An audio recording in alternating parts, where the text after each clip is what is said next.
দোলা, আপনার পরের প্রশ্নের জবাবটা আগে দিই। সেইটি কিন্তু আসলে এখনো সবার প্রশ্ন, কারণ আজকের মধ্যে সেই সরকারের রূপরেখা ঘোষণা হতে পারে এইটি কিন্তু আগেই জানানো হয়েছে। তবে সেই রূপরেখা চূড়ান্ত হয়েছে কিনা বা বিভিন্ন পক্ষ যারা এতে জড়িত আছেন তাদের মতামত দিচ্ছেন, সেই সার্বিক বিষয়গুলো আসলে কতটুকু সমন্বয়ের মধ্য দিয়ে শেষ হচ্ছে, এই বিষয়গুলো কিন্তু এখন পর্যন্ত কতটুকু সুরাহা হয়েছে বা সিদ্ধান্ত হয়েছে তার উপর কিন্তু সে নির্ভর করছে সেই সিদ্ধান্তটা আজকের মধ্যে আমরা পাবো কিনা।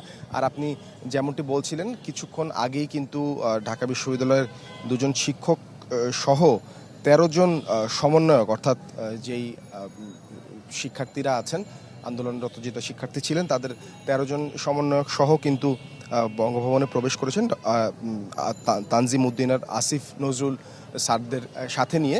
তারা মূলত হচ্ছে যে তারা অন্তর্বর্তী সরকারের রূপরেখা কীরকম হবে তাদের নিজস্ব যেই পরামর্শগুলো ছিল, তারা যাদের নাম প্রস্তাব করেছেন সেই বিষয়গুলো নিয়ে আলোচনা হবে। এর পাশাপাশি আমরা যেমনটি জানতে পেরেছি তারা প্রত্যাশা করছেন যে সংবিধানে কিছু সংশোধনী তারা চান, সেই সংশোধনীগুলোর রূপরেখা কেমন হতে পারে এই বিষয়গুলো নিয়ে কিন্তু আলোচনা তাদের মধ্যে হওয়ার কথা আছে।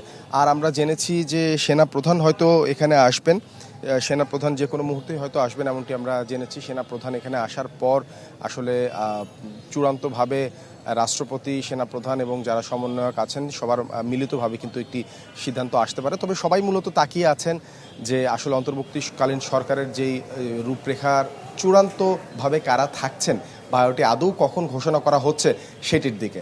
জি সাদ, ধন্যবাদ আপনাকে। দর্শক, বঙ্গভবন থেকে আমাদের সঙ্গে যুক্ত হয়েছিলেন সাদ বিন শফিক এবং তিনি জানালেন যে দুজন শিক্ষক এবং ১৩ জন সমন্বয়ক সেখানে গিয়েছেন এবং তারা অপেক্ষা করছেন সেনাবাহিনী প্রধানের সেখানে যাওয়ার ব্যাপারে।